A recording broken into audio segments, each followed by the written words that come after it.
Welcome everyone. We'll spend a few minutes by way of introduction before we introduce Hein. We at UQ, and I'm sure others would consider it important to acknowledge the traditional owners and their custodianship of the lands on which we meet today. And we would like to pay our respects to their ancestors and descendants who continue cultural and spiritual connections to country. And we recognise the valuable contributions of Indigenous folks to Australian and global society. Right, just before we introduce Hein, who's been kind enough to get up and mess up his breakfast session to talk to us, just to say a few things about where we're at with interRAI. We had and some of you I saw last week at the ITAC meeting in Brisbane, where interRAI had a stand and also had lots of interactions with many people around where we're at. We spoke to quite a number of software vendors. I see Rose is here from Leacare. We had lots of chats with Caroline and others that have got interRAI solutions in their back pocket, ready for the moment when we start full scale in Australia, which should be in about 5 minutes from now, sometime. And it was a really good meeting, and we had plenty of chances to talk to folks from the Department of Health and Ageing Australia and others around where we're at with interRAI, and I think there's a growing awareness and enthusiasm for our ideas about using interRAI in Australia.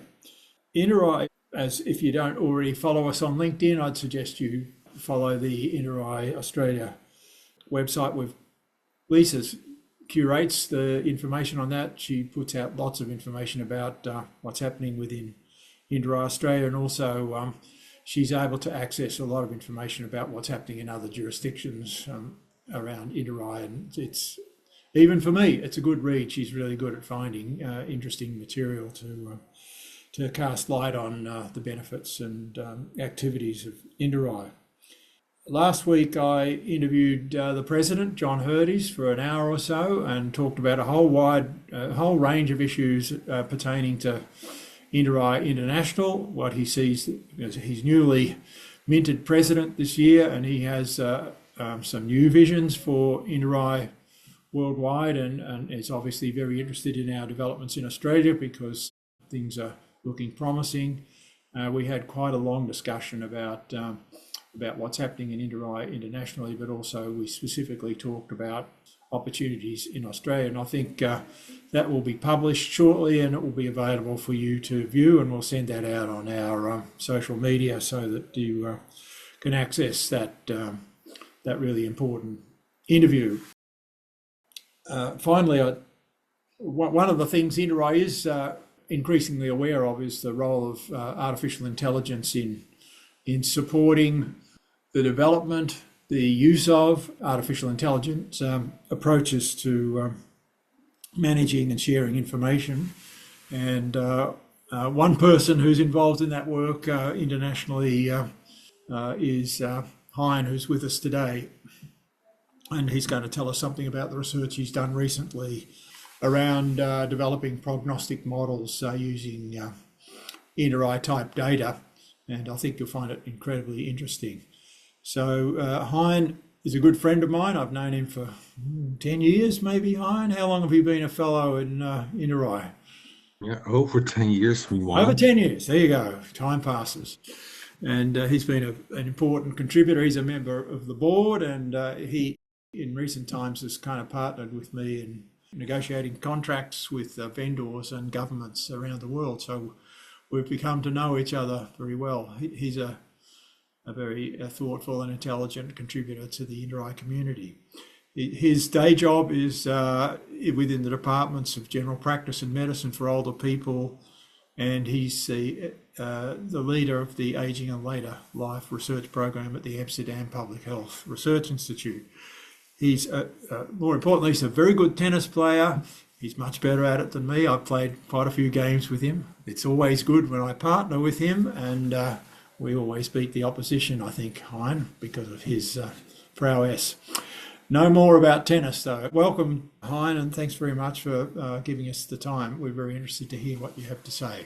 Well, that's a very kind introduction, Len. Usually, we are not that kind to each other within interRAI. We kind of make fun of each other, and it's very unusual, but very kind. Thanks. I'll put up my slides then. I hope you see a globe now. Yes. Recognizing your Australia, of course, I tried to find a globe perspective where we could see our both countries, so connected through the yellow arrow line. Yeah, to introduce myself and the topic a bit. So I'm from the Netherlands. We're a very strange country, very small country, and about half of the country is seriously below sea level. My own house, for example, is -2 meters below sea level. So that's in a tide with rising sea levels is not very reassuring. But before we vanish, there's still nice things to see there, like a picture of Amsterdam. And this is actually the flower season in the Netherlands. Okay, coming to the topic of the day. This is the title, Improving Prognostications in Older Persons with Complex Chronic Conditions Using AI. You see the logo of the project, the I Care for Old project. It ran we're just about to complete it. It ran the last couple of years. Important backbone was the interRAI network, the fellows with access to big data repositories. Okay, so the main objectives for this study are here. The first one is to improve the prognostications, especially in older persons with complex chronic conditions, including the prognostication of treatment impact. And a second objective was to pilot a dashboard among professionals in multiple countries using these prognostications.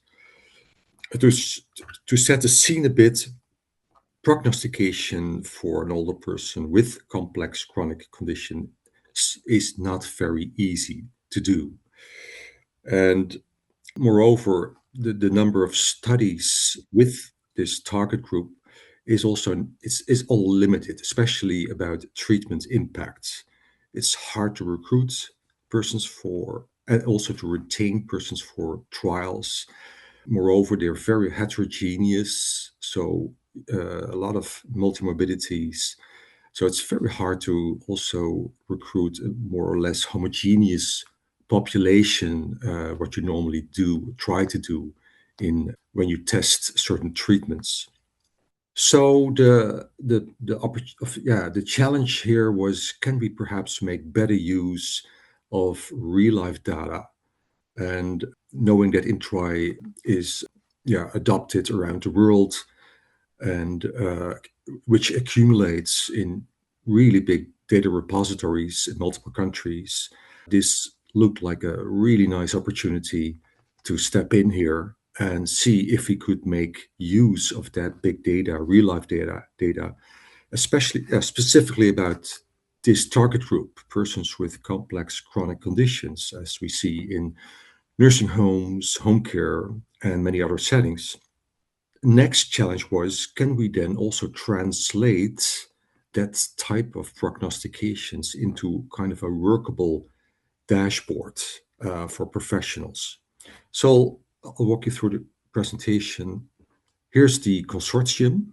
You see the countries, not only European countries, you also had colleagues from Canada, the US, and Israel. And the dark blue countries here, they have data repositories we used. The green countries, they also ran the dashboard pilot. Here's the group at the beginning of the project, still looking very happy. This is, also a kind of a joke I sometimes use, that, the promise of AI might be a bit big, like you step on this weight instrument and then you see your weight, but also your date of death. That's of course an illusion, and that's also not something I'm going to promise today. I'll introduce a little bit more about interRAI and the type of data that's available. So interRAI, probably most of you already heard about it from Len or from earlier presentations. This is a picture from the website for interRAI Global. So it already exists for over 30 years. Many countries are kind of involved, or fellows from many countries. Here it says 35. Meanwhile, we have, I think, over 60. Publications add up. I see about 10 publications a month adding up to this. And also the number of fellows, meanwhile, increased big time because many countries from South America and Africa joined meanwhile. So we need to update this slide, this site. The adoption of interRAI occurred in multiple countries, and as this occurred, and data is recorded digitally, many countries also build up really big data repositories. This is a slide where you see our project structure in 3 panels. So the left panel you see, it was like a preparation work package where we access the data, harmonized if necessary. Of course, interRAI data is already kind of standard, but there have been multiple editions over the decades. So we did some data harmonization to better compare the older and the newer editions. There are really millions of assessments available, and where possible, we linked those to administrative resources for such as for mortality, resource use, medications. So 8 countries were able to do that, and we kind of used them to train and validate our prognostications. In the middle panel, that's really the analytic work. And again, you see 3 work packages.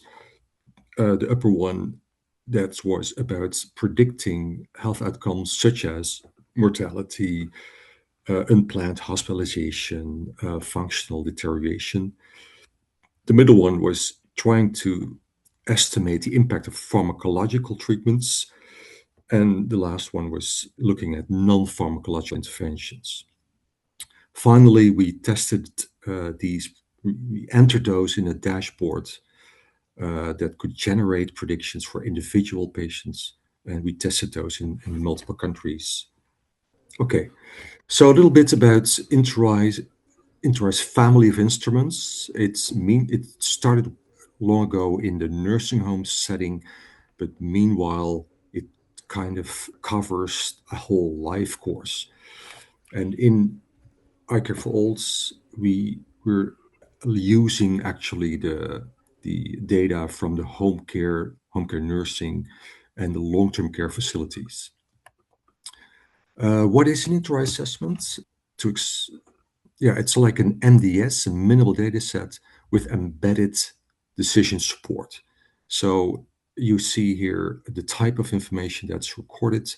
It's a comprehensive assessment of a person's functioning, but it also records treatments, both pharmacological, non-pharmacological, and some resource use, such as acute admissions. So if you do an assessment on a person, it provides you clinical action points. That's the type of algorithms that helps with clinical reasoning and provides scales in the patient profile. So that's the information that feeds into a care plan, and you can repeat that. Typically, countries repeat it every couple of months, sometimes every 3 months, sometimes every 6 months. And then another application of the data is it can be aggregated at any level, but I showed here the organizational level, to help understand your population. So it provides quality safety indicators. It also provides a case mix, and that can help inform, for example, optimize your resource allocation. Do you have enough staff on your wards or in your organization? Should you shift between wards? And also insight in the care quality. Okay, so back to eye care for old. We started to define, okay, what do we want to prognosticate? And here's the outcomes we initially looked at. So they were about functioning, ADL, cognition, changes in health instability, the health-related quality of life, and then unplanned hospitalizations and mortality risk in 6 to 12 months. Here's an example of a dashboard we developed of an individual person, Martha here, and you see her profile with a little background. So Martha is a widow living alone. She moves independently still, copes with daily routines. On the top, you see her primary diagnosis is Alzheimer's. She has comorbidities, some medications she uses. She lives alone. She has 2 children, but they live abroad. She has some help. Assistance comes over 2 times a week for some home care, help with showering, housekeeping. She has poor eyesight, and she repeats things are being stolen, and she blames her neighbors for that, expresses anger. Incidentally, during housekeeping, she's restrained in a deep chair. Okay, so now this shows her predictions of decline or risk of an event in the next 12 months. So here again, you see the outcomes on ADL, cognition, health instability, and so on. And for example, you see her hospitalization risk is 25%. That's pretty high. So that might be something to worry about, being a clinician here. Risk of death of 5%, that's pretty common. That's not unusual for a person with this age and this disease profile. On the right side, you see the regular skills that interRAI provides. So you get a feel of her functioning on a scale level. You see she has problems with instrumental activities of daily living. That's already described also in her profile. Having problems with showering, housekeeping. Her cognition is mild to moderately impaired. There are some mood problems. I would say that are the main things to look at here at her profile. If we go on, we looked also at some treatment impacts. So if you would stop her antipsychotic, risperidone, what would happen? And you see some changes happening. Actually, mostly positive changes. It's green, and so her risk drops a bit. For example, hospitalization, her risk drops about 6% if you would stop the antipsychotic. So that's interesting. So there's more treatments we looked at. There's a couple of medication-related treatments, and so such as cholinergic medication, antidepressant. What happens if you start an antidepressant? Again, you see, hey, hospitalization risk drops a bit. That's interesting. Regarding physiotherapy, it's mostly positive changes. Same for occupational therapy. So this might really inform a clinician working with Marta. Okay, there might be interesting changes that she could benefit from. Okay, now diving into one of these predictions to show you a little bit about what we did to arrive at such a prediction. We selected, initially we started using for this work package in the Finnish data repository. It's an amazing repository. The whole country, well, most of the country uses interRAI for over 30 years now. It's well curated by the Finnish health authorities. It's linked with all kinds of other health information. It's incredibly rich source of information. So we selected persons with at least 4 consecutive measurements. Finland, usually they do it about every 6 months. And then we looked at persons who stopped an antipsychotic versus persons who continued. So that's the contrast we made using real-life data. And of course, yeah, we all know it's not a randomized trial, so there's probably a good reason to stop an antipsychotic for a person. So there's that type of bias is present in real-life data. So we had to find a way to deal with that type of bias. So here you see this slide shows a pipeline that we developed to it says causal machine learning modeling to estimate treatment effects. And the main challenge here was actually, okay, how are we going to deal with the bias present in observational non-randomized data? Well, the first step here was to apply eligibility criteria for whom would you prescribe or stop an antipsychotic. And we made a list of confounders that could reasonably by a clinician be used to make such a decision. Second step would be to make the control and treatment groups comparable. And you could control for many variables there. That's also the reason behind propensity score method. You kind of put out all the differences between the control and the treatment groups.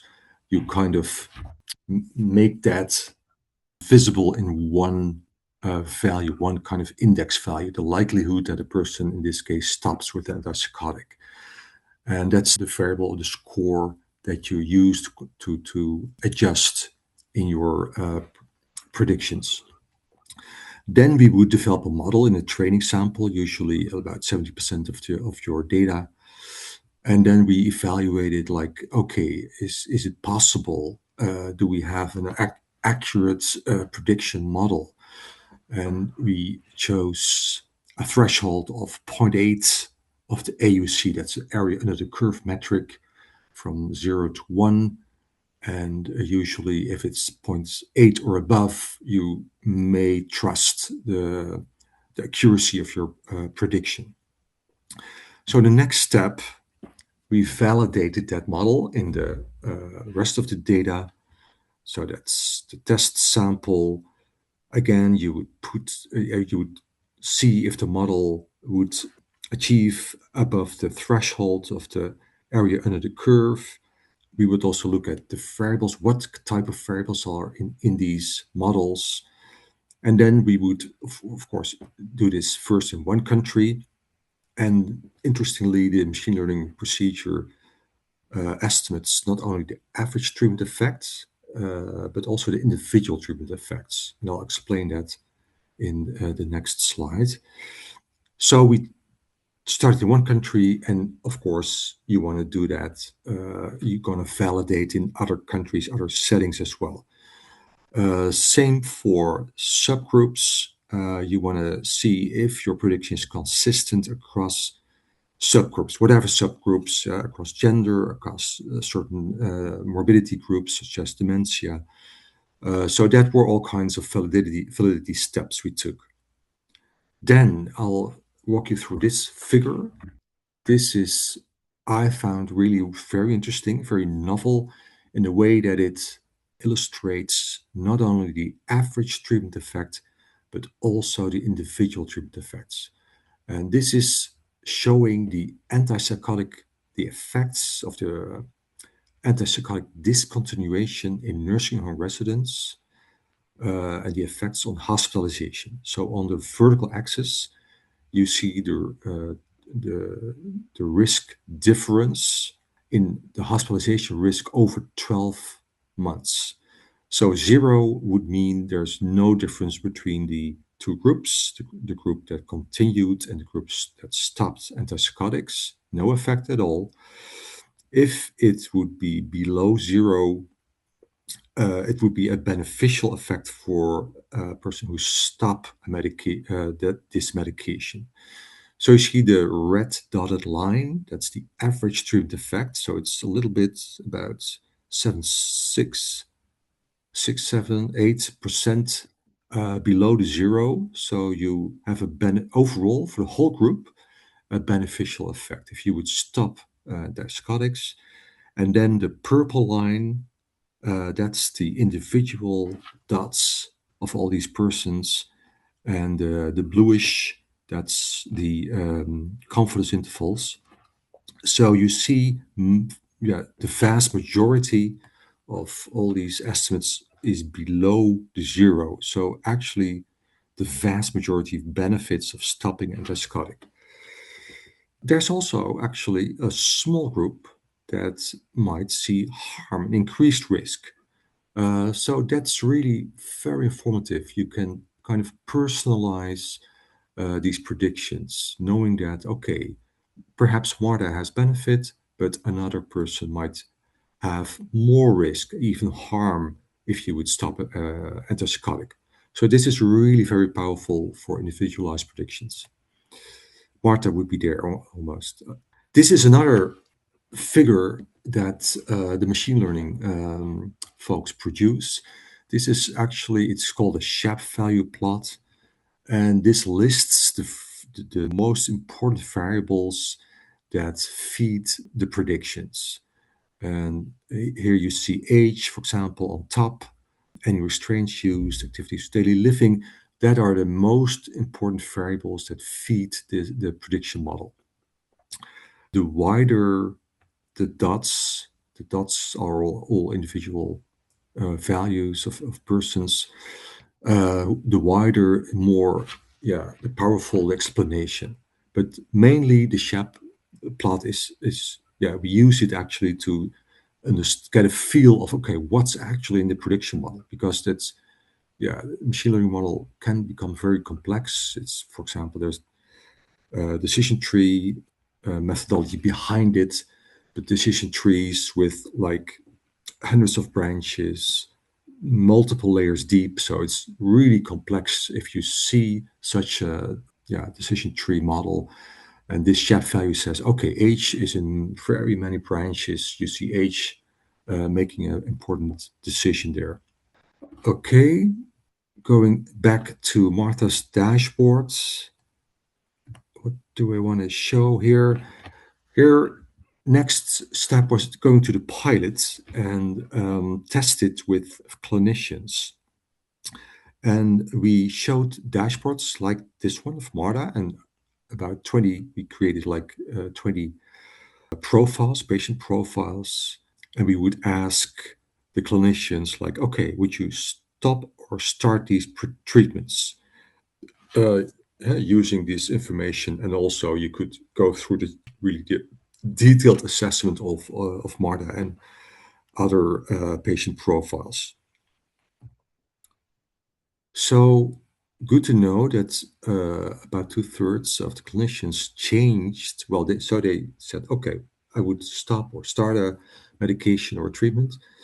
And then after seeing the predictions of the models, 2/3 of the clinicians changed one or more decisions. So that's really powerful, actually, how such predictions might inform and change clinical decision making. This is still in the preparation. This shows actually how many decisions were changed or not changed, and in in the lowest part of this figure, you see an overall estimate. So you see it changed a little bit per country. Here are 4 countries shown. But we saw, for example, the Finnish and Italian clinicians, that's the first 2 countries or columns, they made most changes in their treatment decisions. So the green and the red are the change. The clinicians decided to change. So for the Finnish, it's 26%, and for the Italians, a little more. Okay, so what were the experiences with the dashboards? We heard back from the clinicians. So most found it insightful, easy to use. They liked the direct feedback on your treatment choices. It's really helpful, but also confronting. It gives food for thought. Was my prescription appropriate? Provides input to make a trade-off between treatments. But there's also some tips or warnings, like in case of discrepancy with my own view, it will take some time to trust these prognostics. And it's a very different way of working. Not sure if your predictions oversee the whole patient. So that's again a little warning. This clinician is mentioning nurse, rush this patient to the maternity ward. She's about to deliver a baby. So this is just a warning. Keep looking at your patient and don't trust the machine blindly. Okay, coming to the end, discussion is, well, there's some advantages, tips and tops. Big samples with real-life data capture heterogeneity very well.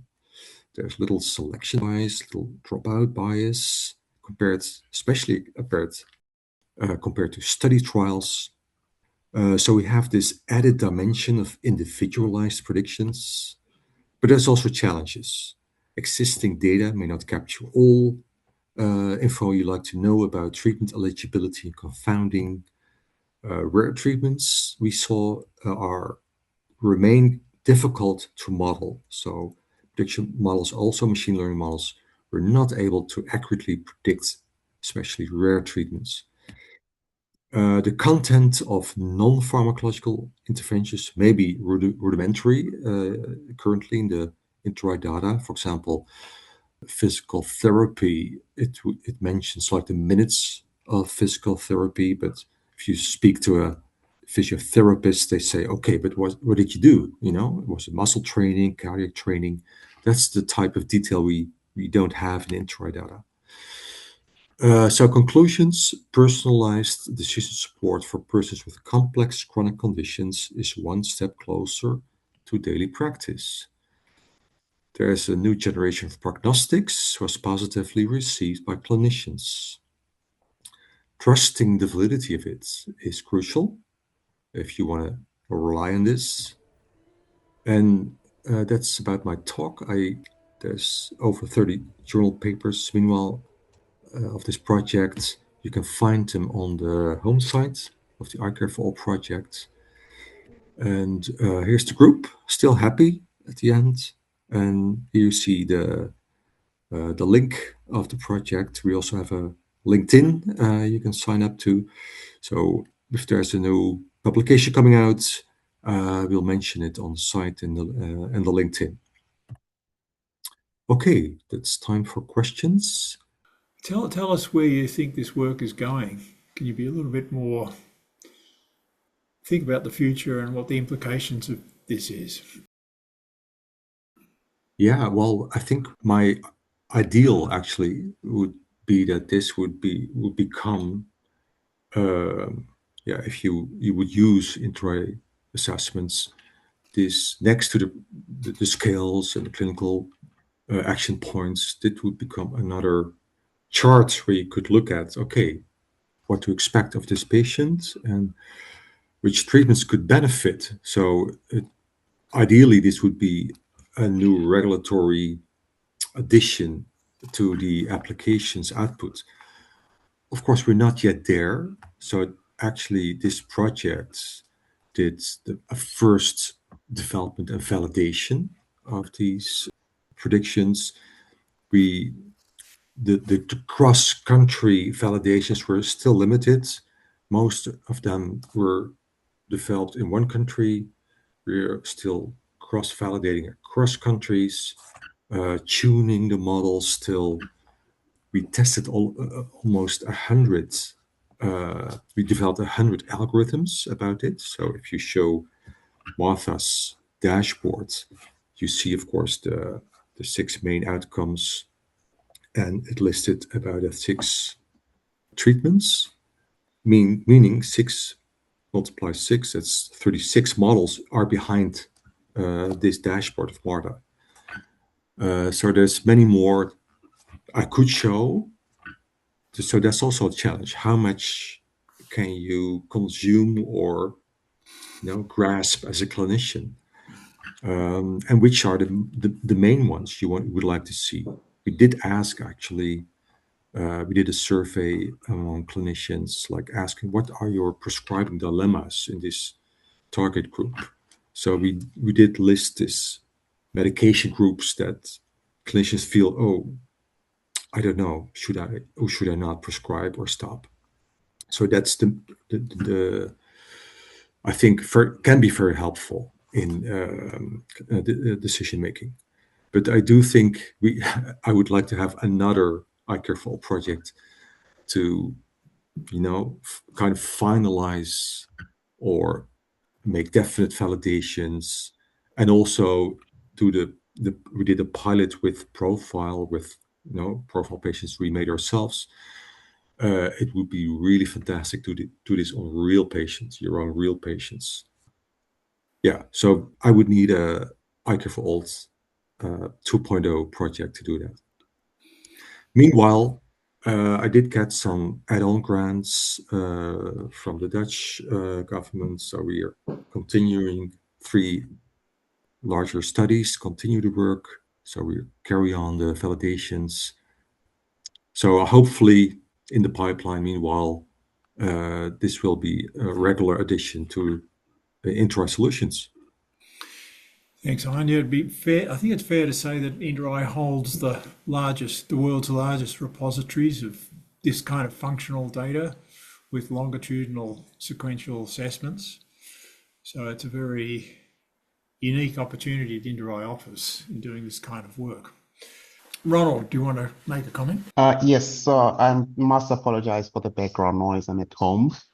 I just wanted to ask if you have your dashboard displaying the sharp values to the clinicians, just to give them an explanation of how the machine learning model arrived at that That's output. a good one. We indeed, in principle, if you hover over the dashboard, there's information dots for every prediction, and that would explain, so we provide some background, how we arrive, a little bit about the accuracy, and as well, these are the main variables that feed this prediction. So that's also actually in Europe. You have now the AI Act, and it's Transparency Act, or it's called like the Trustworthy AI Act. That's the right wording, and it actually demands if you put up AI or machine learning predictions like I do now, you should make it like informative, that people can have a better understanding of what is this actually, what am I looking at, what is it made of. So by law in Europe, we need to be explainable to make a trustworthy appearance there. What kind of machine learning algorithms is your model based on? Yeah, we tested multiple machine learning metrics, and such as indeed random forests and so on. These mostly actually, well, depends a bit which outcome, which prediction, but the random forest models were overall, I would say, the most powerful models we saw. Yep, that agrees with most of the literature that I've seen. Yeah, the random forests are usually the best performing algorithms. So, yeah, thanks for your answer. Is there any other comments that people would like to make? I'll ask one more Oh yeah, Ronald, go ahead. if that's okay. Did you get a sense of whether displaying the sharp values has an influence on the clinician's action in reacting to the output of the model? I don't recall that has an effect directly on. It's more about trustworthiness. like, okay, it's very new for clinicians to use this type of individualized prediction. So yeah, some are like, oh, this is great material, but some are really like, okay, but how can I trust this? And there the chef values help a bit, of course. Yeah. But it's not that you see, well, we actually went through also, that's one of our validation steps. So we went through with a group of clinicians going through the SHEP, like, okay, does it make sense?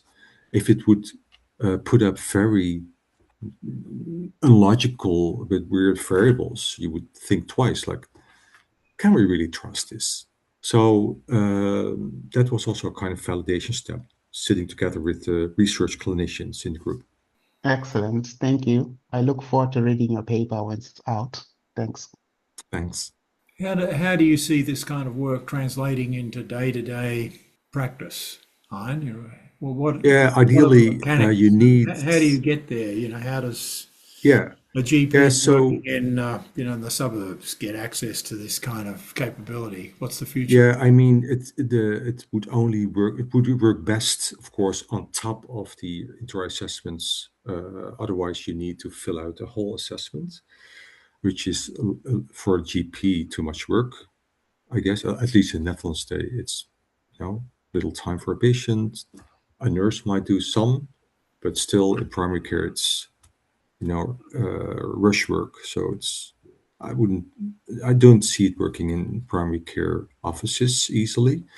In home care, nursing home, that's also, the population we focused at in this study, where you already do assessments regularly. There, on top of that, you could show these type of predictions. It means actually that the software that you use should be able to run this type of models. So most of our predictions were made using Python. And yeah, I don't know if the current inter vendors are able to, translate these Python models into their own software displays. So that's good to, yeah, at least for new software vendors to realize, okay, if I'm going to create an interRAI software, better use than languages like Python, so you're able to also process these more complex machine learning models. Hein, I know others in interRAI are doing AI-related work. Are you across some of the other activities? Would you care to comment? Yeah, I know there's a big project started in New Zealand together with Singapore. So I am in contact with some of the New Zealand folks. They were actually preparing their grants, and we were talking about it before they send in their grant. So they would have loved to join iCare for Old. They tried to make a New Zealand project out of it as well. Meanwhile, now they've got a separate project, very interesting as well, very different actually also than iCare for Old. It's merely about using AI and large language models to use this information to feed into care planning. That's also a very interesting approach, I guess. You could already do it now.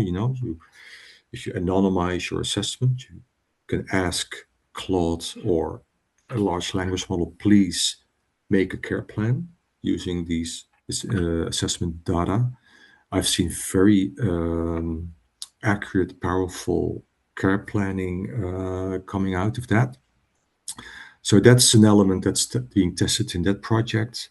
Another one is to record your assessment, say speech to text. You record your assessment and it feeds into your assessment or into your electronic care records. And that's also something that's, going very fast. In the Netherlands, many GPs already use that now already. So that could also be very interesting to see if we could fill or populate actually interRAI assessments through that.